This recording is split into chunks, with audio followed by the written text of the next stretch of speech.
Hello everyone, and welcome back to my channel. If you are already subscribed, welcome back my darling. But if you have not yet subscribed, be sure that you do subscribe before you leave. Click that notification bell so that you get notified of all videos and so that you can become a part of the Morgan Shay Notify Gang. So keep in mind that we are on the road to the 2,000 subscriber giveaway. So there will be a secret emoji somewhere in this video, and if you comment it down below, it will enter you into that giveaway. Every time that you comment a secret emoji, it's an additional entry into that giveaway. I had a couple questions about that on my last video, but today it is Storytime Tuesday. And this story time goes down as one of the craziest story times from my life that I can't even believe that is true from my life, but it is. You're reading the title correctly. I was friends with a bank robber. Let's get into it. Let's switch this up.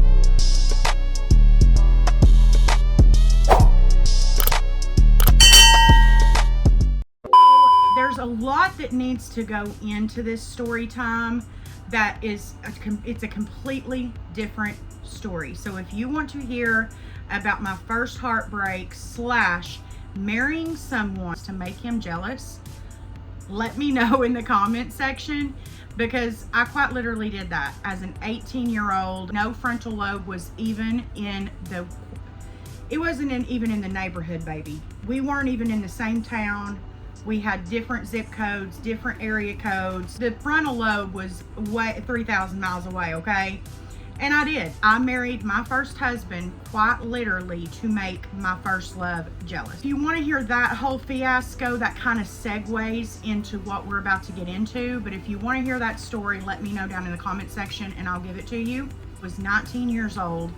I was in a marriage that I should not have ever been in. He and I both agree on that on both sides. But we shouldn't have been in this relationship period or marriage at all. But we were young and we were married. We were both 19 at the time, and he worked at a mine. And so he would be gone days at a time. He would leave Monday morning and he wouldn't come home till Friday. So Monday through Friday, basically, I was alone. We moved into my stepdad's grandparents' house. It's still there. Don't know how it's still standing, but it is in the worst part of Knoxville. It is where, if you are familiar with East Knoxville, it was on that side of town. Literally, if you are familiar with Martin Luther King, it's off Martin Luther King to Yellowstone.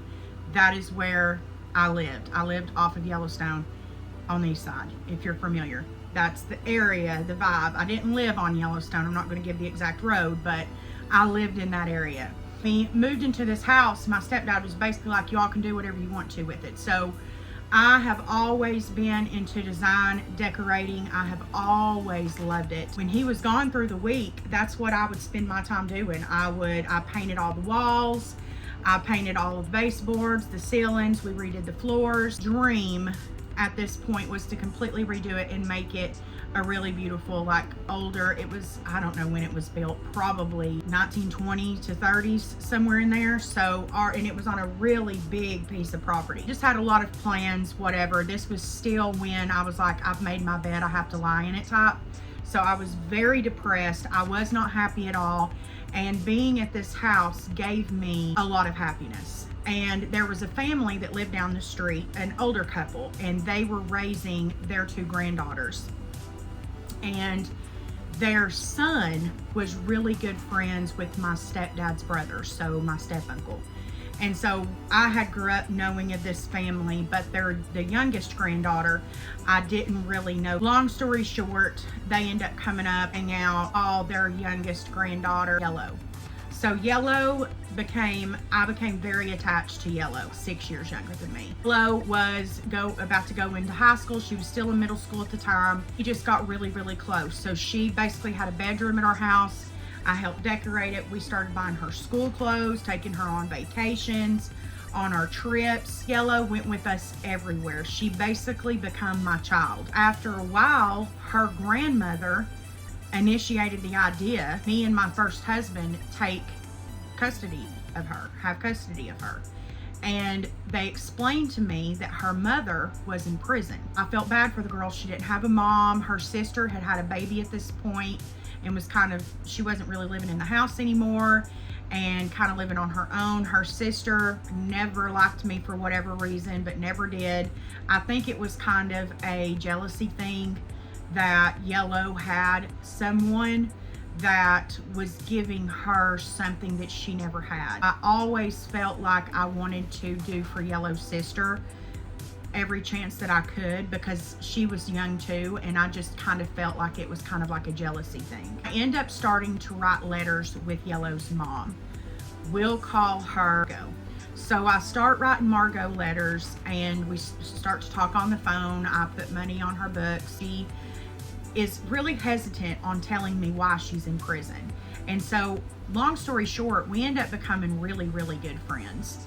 And this whole time, I don't know why Margot is in prison. One day, my stepdad comes over to pick up rent, and he has now noticed that I have gotten really close with Yellow and her grandparents, and that I've now been talking to Margot. My stepdad informs me, he's like, Morgan, did you know why Margot is in prison? And keep in mind, by this point, me and Margot have been chatting it up for probably close to a year.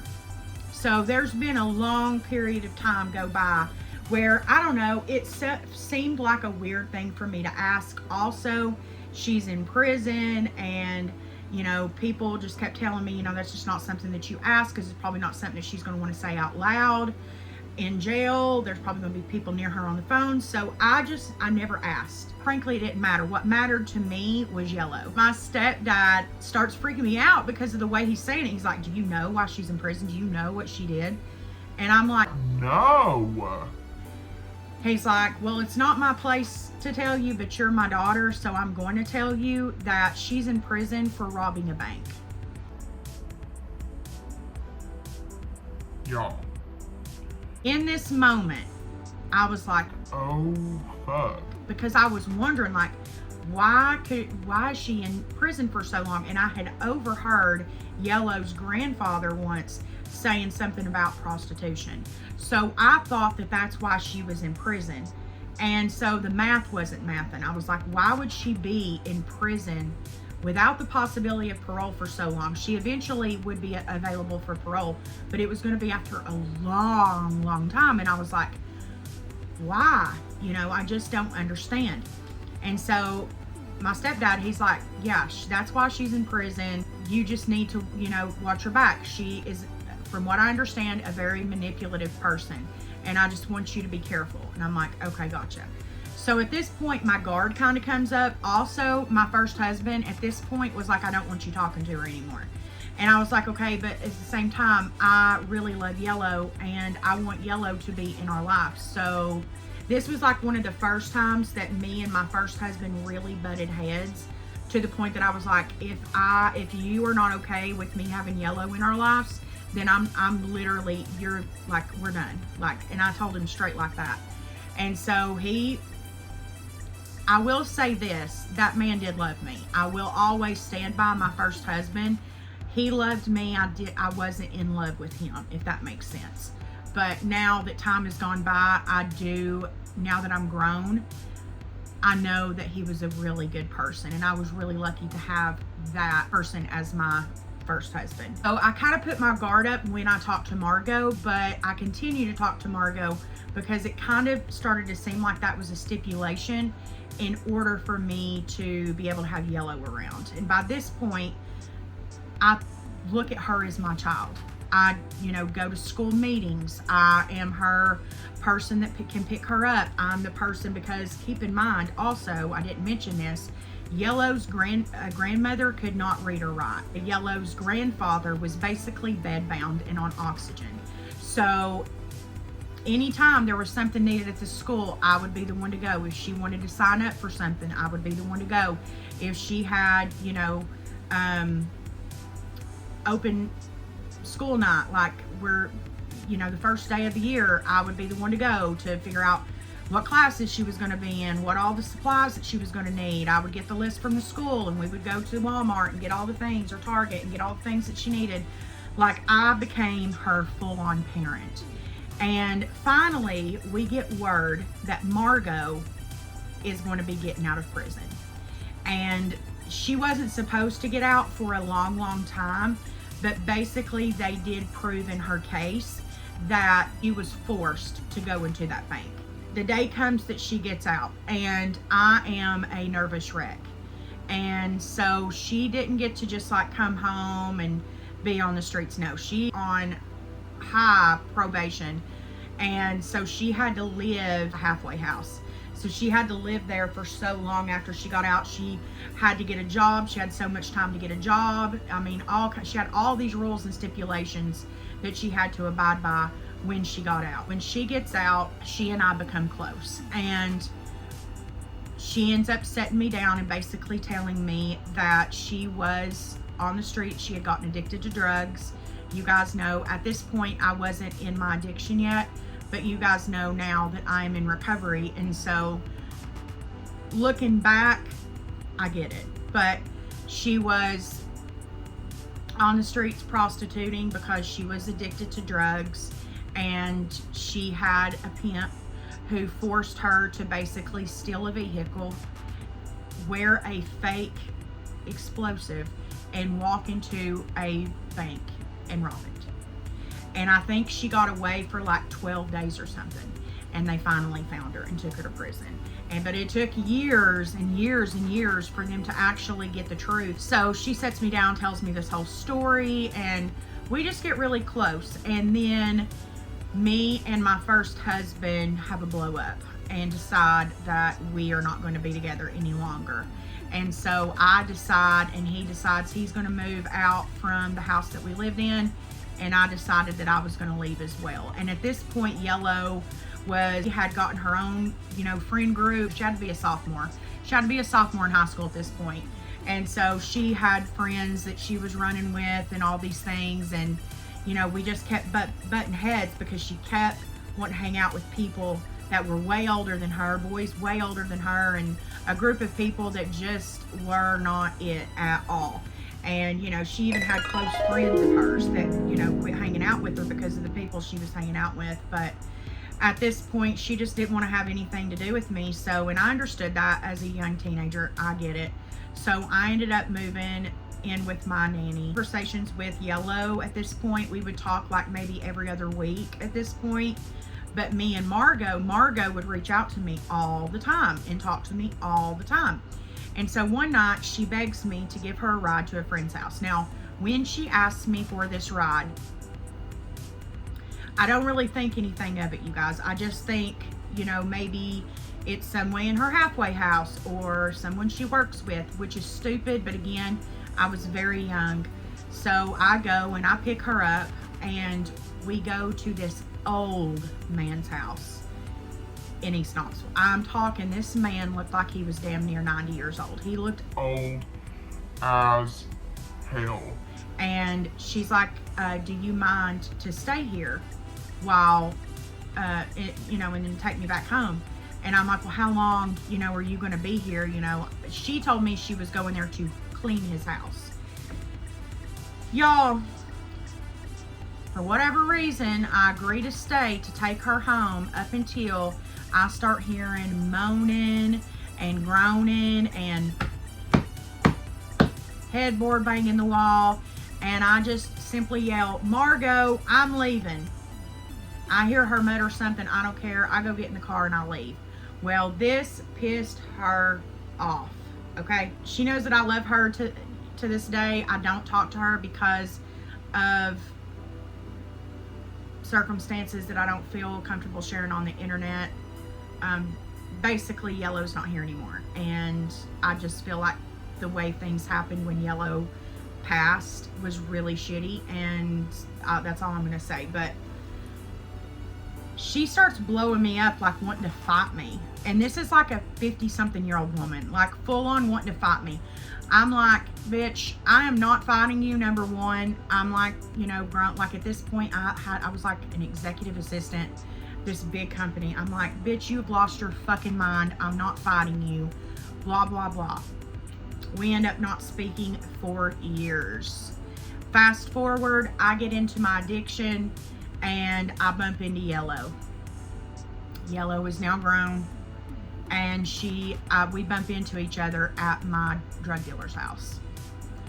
And my mind was blown.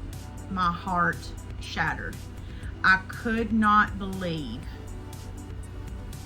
that my sweet little innocent Yellow was at the drug dealer's house. In that moment, a huge part of me was like, where the fuck is Margot? Like, you know, why is this young girl, you know, come to find out she's, you know, dropped out of school, you know, she's way past high school years anyways, but come to find out, like, she ended up dropping out, like, she's married, the guy that she's married to is in prison, like, what the actual fuck? I catch up with Yellow. It just breaks my heart. I shared a lot of choice words with Margot during the time because me and Yellow ended up spending a lot of time together during my addiction. And when I decided to get sober, I begged Yellow to go with me. I begged and pleaded of her to go with me, and she wouldn't. And so when I got sober and she, you know, I finally reached back out to Yellow and I was like, listen, I cannot continue to talk to you if you're not going to get clean. Like, I can't have you in my life if you're not going to get clean. Keep in mind, at this point, Margot, her mother, has married someone, basically is living a clean life, and has left left Yellow in the dust. And this is why I really no longer speak to Margot. The last time that I spoke to her was when Yellow's funeral was happening, and I helped, you know, get money together so that Yellow could have a funeral. And I cried to her on the phone because she called and told me that Yellow had passed away. And I cried and cried and cried and bursted into tears and hyperventilated. It took John forever to get me to calm down. And a whole bunch of really shitty things happened during Yellow's funeral. Number one, I feel like people were arguing over the wrong things, and nobody was talking about who Yellow was as a person. People were just wanting to talk about her being a drug addict, and there was so much more to her. She was so funny and so smart and so sweet and just owned a room and beautiful. She had the most beautiful natural face I've ever fucking seen. I swear she should have been a model. She could have been a model. She had beautiful natural blonde hair. She had beautiful bright green blue eyes. They would literally shift in the sunlight. Beautiful body. She was just, and the sweetest soul. And I felt like at the end, all everybody was wanting to do is talk about drama. And it's a shame, because that's all that Yellow ever knew was drama. From the time that she was born until the time that she passed away, the only thing she ever knew was drama and chaos and destruction. That's all she ever knew. And so the main point of me telling this video is, if you have a child or someone that you love in addiction, that's not who they are. If they, you know, even if they do pass away, that is not the person that they were. That's not who they are. Drugs do not make them them. Drugs is what's tearing them apart. Always be there to help them if they need it. Always encourage them to get better. Encourage to help them get the treatment that they need, or whatever you can do, as long as they're not affecting your life. If they get to the point to where they are affecting your life, that is when you have to cut ties. That wasn't a part of this scenario. You know, someone passes away, we always remember who they were, the good in that person. And it seems like so many times when they're suffering with addiction, all we can remember is the addiction. And it shouldn't be that way. We should still remember that person for the good that they were. And so this video is dedicated to Yellow. She knows who she is. I think of her quite literally every single day, and it still shocks me that she's not here. Like, thinking of this world and Yellow not being here devastates my heart. A lot of my story times have included Yellow, and she'll always remain anonymous, but I love her so much. And yeah, I love her, and I know that she's dancing in the sky. Yeah, that is how I became friends with a bank robber. What the fuck? What the actual fuck? And this friendship relationship with Yellow and Margot is intertwined into pretty much every crazy ass story time that I've told or that is coming. So the next story time that I'm going to be telling you guys is about the time that I was tased and I ran from the police. And I have told that when I worked at rehabs, and when I tell you that a girl literally peed herself, she laughed so hard. While it is funny now, in the moment it was not. So stay tuned for that video. It will not be next week's video, but the next. Next week is another true crime. But yeah, I hope you guys did enjoy this story time. Be sure to give it a thumbs up if you enjoy my story times. And also comment in the comment section any other true crime stories that you would like for me to cover, as well as any true crime documentaries that you would like for me to cover. Also, make sure that you comment that secret emoji, subscribe, and turn your notifications on before you leave. And until the very next time, bye.